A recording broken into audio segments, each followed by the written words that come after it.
Workplace safety, which includes fire safety, hazardous communication, body mechanics, accidents, and violence. Objective, describe the importance of workplace safety, recognize potential hazards in residential, home, and community settings, and maintain a safe work environment by preventing accidents. Hazards in the workplace, fire safety, responding quickly, effectively, and safely to fire or potential fire is critical. Always call 911. Fire can intensify in as little as 3 to 4 minutes.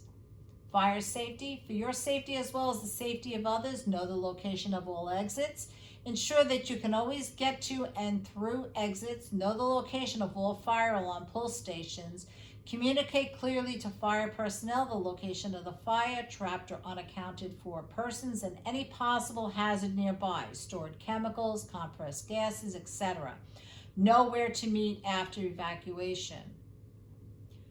Fire safeties, race, rescue, remove yourself, rescue others only if safe to do so. Activate alarm, the alarm to notify others of danger. Confine, contain yourself by closing the doors to help slow the spread of fire.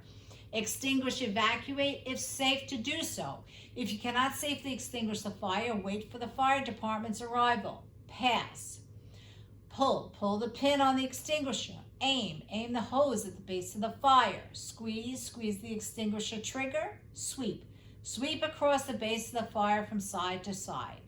If an individual's clothes are on fire, you should use a sheet or blanket to smother the flames while protecting their airway. Never use an elevator in case of a fire.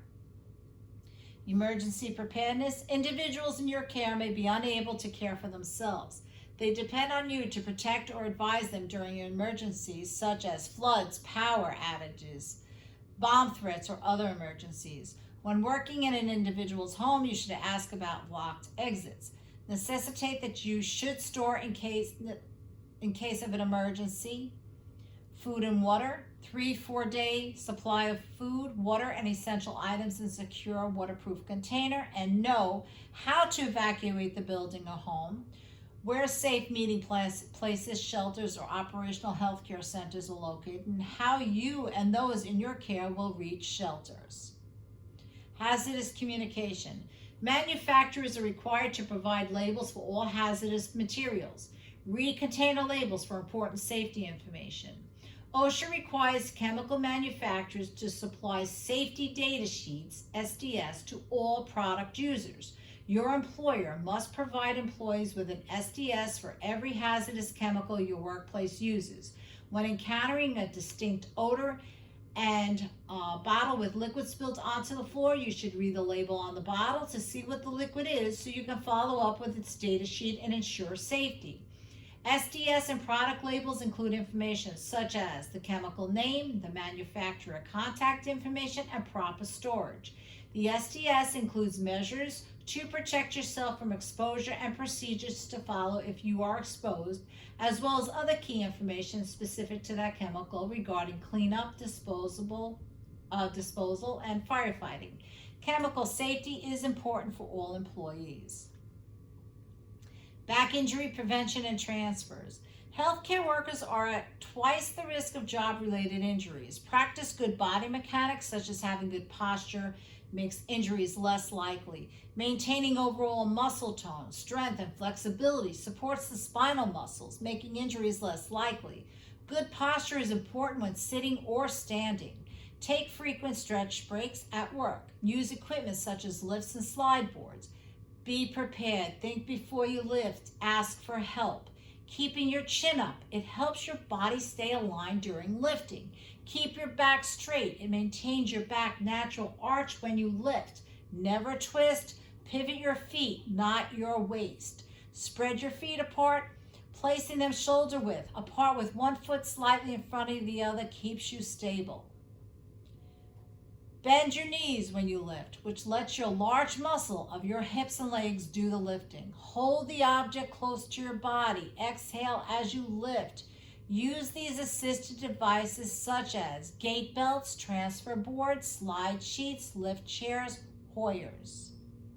Know your residents' needs and abilities before lifting, including level of assistance, individual's height and weight, ability to understand and willingness to cooperate, and medical conditions that may influence the lift. Slips, trips, and falls. Common cause of workplace injuries, but can be avoided by recognizing safety hazards by keep walkways well lit and clutter-free, clean up water and other spilling hazards from walkways immediately, use sign or cones to indicate a hazardous area, wear shoes with slip-resistant soles, watch where you step, use handrails on stairs, report unsafe situations, loose tiles, etc. to a supervisor.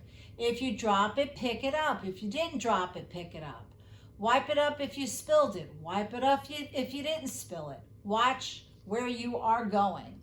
Falling is not a fact of life. We can prevent injury.